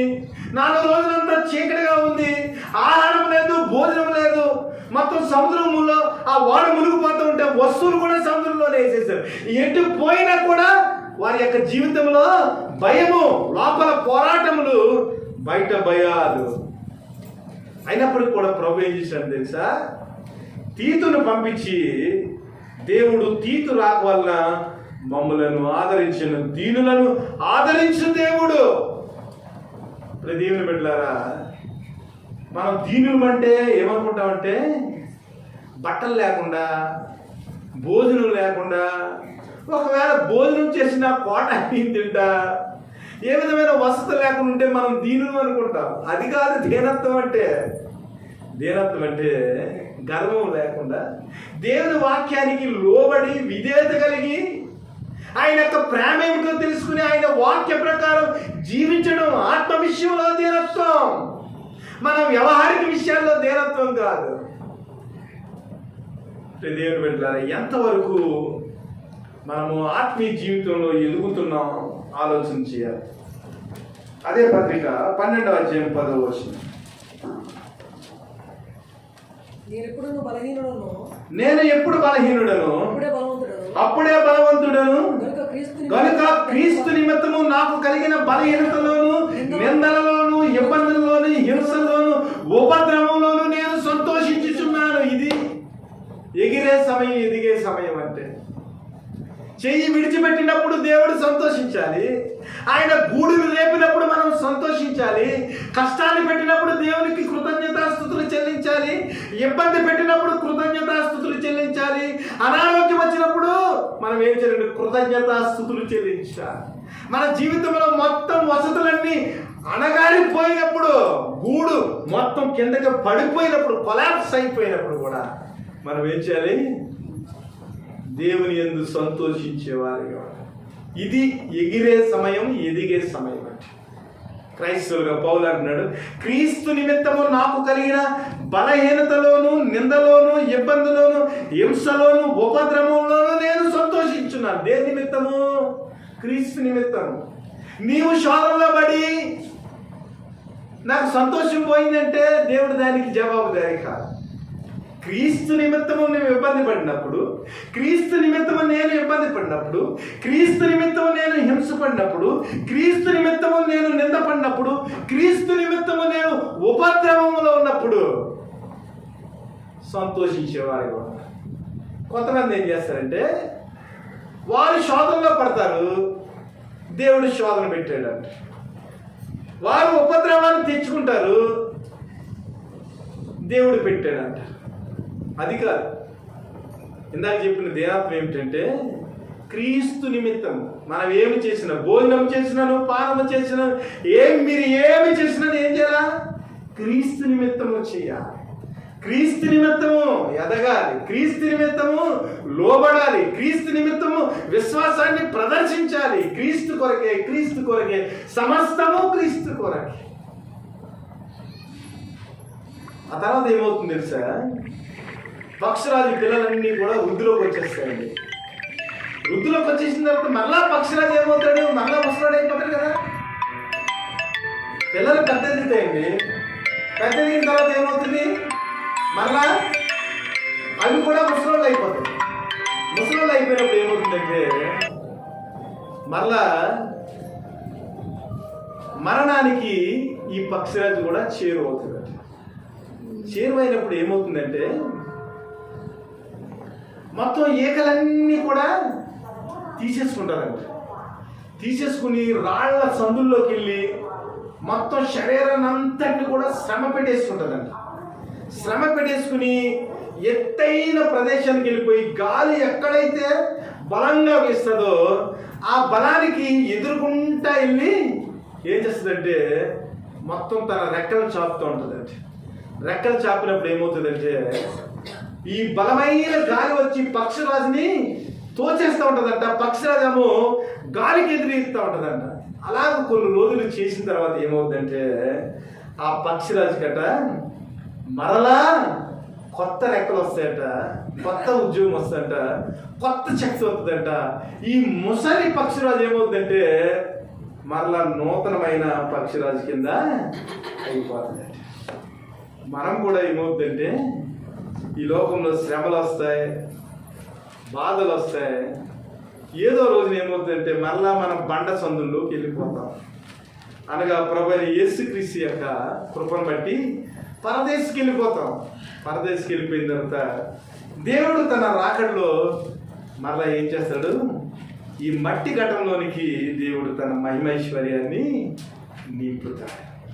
ఇలాగేమవుతుందంటే పక్షిరాజు మరలా నూతనమైన యవనంలో క్రీస్తు యొక్క కృపలో మరలా నూతనమైన పక్షి యొక్క మరి రూపాంతర స్థితిలోనికి వెళ్తాడు. అది ఎంత గొప్పగా ఉంటుందంటే 92వ కీర్తన 12వ వచనం. నీతిమంతులు ఖర్జూర వృక్షం వలె మోవి వేయుదురు, లెబనోను మీద దేవదారు వృక్షం వలె వారు ఎదుగుదురు. యెహోవా మందిరంలో నాటబడిన వారే వారు మన దేవుని ఆవరణంలో వర్ధిల్లుదురు. నాకు ఆశ్రయదుర్గమైన యెహోవా యథార్థవంతుడనియు ఆయన యందు ఏ చెడుతనము లేదనియు ప్రసిద్ధి చేయటకై వారు ముసలితనమందు ఇంకా చిగురు పెట్టుసుందురు, సారము కలిగి పచ్చగా ముందులు దేవిస్తూ. ఒకప్పుడు గూడు చెదిరిపోయిందని అనుకుంటా ఉంటాం, ఒకప్పుడు పరీక్షలు వచ్చినాయని అనుకుంటాం, ఒకప్పుడు ఇబ్బందులు వచ్చినాయని అనుకుంటాం, ఒకప్పుడు శ్రమ వచ్చిందని అనుకుంటాం. కానీ దేవుడు మళ్ళీ ఏం చేస్తాడంట? మళ్ళా నీతిమంతులుగా తీరుస్తాడంట. ఖర్జూర వృక్షం వలె మనం మూవ్ అయ్యమాట, లెబనోను మీద దేవదారు వృక్షం వలె మళ్ళా మనం ఎదుగుతామంట. యెహోవా మందిరములో నాటబడిన వారే వారు మన దేవుని ఆవరణంలో వర్ధిల్లుదురు. నాకు ఆశ్రయదుర్గమైన యెహోవా యథార్థవంతుడని ఆయన యందు ఏ చెడుతనము లేదని ప్రసిద్ధి చేయటకై. ఇది పాయింట్, అసలు పాయింట్. దేవుని యొక్క ప్రేమ ఏమిటో మనకు తెలిసిన తర్వాత, మరలా మనం మొగ్గు వేసిన తర్వాత, లెబనోను వృక్షం వల్ల మనం ఎదిగిన తర్వాత, యెహోవా మందిరంలో నాటబడిన తర్వాత, ఆయన ఆవరణంలో మనం వర్ధిల్లిన తర్వాతట అప్పుడు దేవుడు ప్రేమ ఏమిటో మనకు అర్థమవుతుంది. యాకోబు చిరఛేదనం చేయబడ్డాడండి, పౌలు కూడా చిరఛేదనం చేయబడ్డాడండి, పేతురు కూడా దేవుడి కొరకు చిరఛేదనం చేయబడ్డాడండి. కానీ పరలోకం వెళ్ళిన తర్వాత 12 సింహాసనం మీద వారు కూర్చుంటే దేవుని సింహాసనం పక్కన 12 సింహాసనాలు, ఇటువైపు 12 సింహాసనాలు, ఇటువైపు 12 సింహాసనాలు. ఒకవైపు ఇశ్రాయేలు పెద్దలు, ఒకవైపు అపోస్తలులు. మందిర ఆవరణలో నాటబడిన తర్వాత, వర్ధిల్లిన తర్వాత, గొర్రెపిల్ల సమక్షంలో వారి పరలోకంలో ఉన్నతమైన లెబనోను స్థితి, ఉన్నతమైన దేవదారు స్థితిలోకి వెళ్ళిన తర్వాత అప్పుడు వారు ఏం చేస్తారట? ఇదిగో ఆయన యందు ఏ చెడుతనము లేదని ప్రసిద్ధి చేయటకై వారి ముసలితనం ఉంది ఇక చిగురు పెట్టుదురు, సారము కలిగి పచ్చగా ఉందురు. దేవుని ప్రేమ మనకు అర్థమవుతుందా? ఇదండి యాకోబు యొక్క స్వాస్యము, యాకోబు యొక్క జనం అంటే. దేవుడు చేసిన మేలులు వారు పొందుకున్న తర్వాత, ఇబ్బందుల నుంచి వారు బయటకు వచ్చిన తర్వాత, శుద్ధ సువర్ణమైన తర్వాత, రాజు యొక్క ఆ కిరీటముగా బంగారముగా ఉన్న ఆ మెత్తనిది రాజు యొక్క కిరీటం మీద పొదగబడినప్పుడు, రాజు కిరీటం మీద మీద ధరించబడినప్పుడు ఆ కొలిమిలో కాల్చబడిన ఆ బంగారం ఎంతో సంతోషిస్తుంది కదా. కొలిమిలో కాల్చబడినప్పుడు ఏమిటి నేను కాలిపోతాను అనుకుంటుంది, కానీ రాజు యొక్క శిరస్సు మీద అది కిరీటం వల్ల మెరిసినప్పుడు ఆ బంగారం విలువ ఎంత గొప్పగా ఉంటుంది. రాజు కంటే కూడా రాజు నెత్తి మీద ఉన్న ఆ కిరీటాన్ని ప్రజలు చూసి ఆనందిస్తారు. దేవుడు గూడు రేపాడని అనుకుంటున్నావు, దేవుడు పడగొట్టాడని అనుకుంటున్నావు, దేవుడు మర్చిపోయాడని అనుకుంటున్నావు, కానీ ఒకనొక రోజున పరలోకం వెళ్ళిన తర్వాత ఆయన సింహాసనం మీద ఆయనకు నువ్వు కిరీటంగా ధరించబడిన తర్వాత సకల పరిశుద్ధులు ఎదుట నీ యొక్క స్థితి ఉన్నతంగా దేవుని శిరస్సు మీద ఉన్న తర్వాత అప్పుడు నాకు అర్థమవుతుంది, అప్పుడు నీకు అర్థమవుతుంది ఆయన యందు ఏ చెడుతనము లేదని ప్రసిద్ధి చేర్చులకే వారు ముసలితనం ఉందిక చిగురు పెట్టుదురు. కాబట్టి దేవుని బిడ్డలారా, మనల్ని బలపరిచే దేవుడు, మనల్ని పోషించే దేవుడు, మనల్ని సంరక్షించే దేవుడు, ఆయనకు మనం జనముగా ఉన్నాము, స్వాస్యముగా ఉన్నాము. ఆయన విడిచిపెట్టే దేవుడు కాదు. కేవలం ఏమిటంటే దేవునిలో ఎదగాలని, స్వయంగా మనము ఎగరాలని ఏం చేస్తారంటే ముళ్ళ బాట కింద మనల్ని నడిపించి మహిమ లోకంలోనికి ఆయన నిన్ను చేర్చుకుంటాడు. అంత గొప్ప దేవుడు మన దేవుడు. కాబట్టి దేవుని బిడ్డలారా, గూడు రేగిందని, ముళ్ళు ఉన్నాయని, యెరూషలేము పాడైపోయిందని, రొట్టెలు దొరకలేదని, క్రీస్తుని సిలువ వేశారని, వీటిని కాదు మనం ఆలోచించవలసింది. క్రీస్తు మన కొరకు ఏమి దాచిపెట్టాడో, క్రీస్తు మన కొరకు ఏమి సిద్ధపరిచి ఉంచాడో, ఆ మహోన్నతమైన స్థితి కొరకు మనం ఏం చేయాలంటే ఆ పరిశుద్ధాత్మనే ఆ రెక్కలు ధరించుకుని వాక్యం అనే ఊపిరితో మనం ఏం చేయాలంటే ఈ లోకంలో నిజమైన విశ్వాసులుగా, ఎగిరేవారిగా, దేవుని యొక్క సువార్తను నలుదిక్కులకు మోసుకొని పోయే చక్రాలుగా క్రీస్తును ప్రసిద్ధి చేయటాన్ని, ఆయన యందు ఏ చెడుతనము లేదని, ఇదిగో నన్ను బాధ పెట్టాడు కానీ ఆయన కనికరించే దేవుడు, నన్ను వదిలిపెట్టలేదని సహాయం చేశాడు, ఆయన కృపలను మనం వర్ణించుకుంటూ దేవుని యొక్క ప్రేమను ఈ లోకంలో ప్రచురించే దేవుని స్వాస్థ్యముగా, దేవుని భాగంగా మీరందరూ ఉండాలని, అట్టి కృప దేవుడు మనందరికీ దయచేయాలని మనస్ఫూర్తిగా మిమ్మల్ని దీవిస్తూ ఆస్వాదిస్తూ ఈ మాటలు ముగిస్తున్న దేవుడు దీవించి ఆస్వాదించును గాక. ఆమేన్.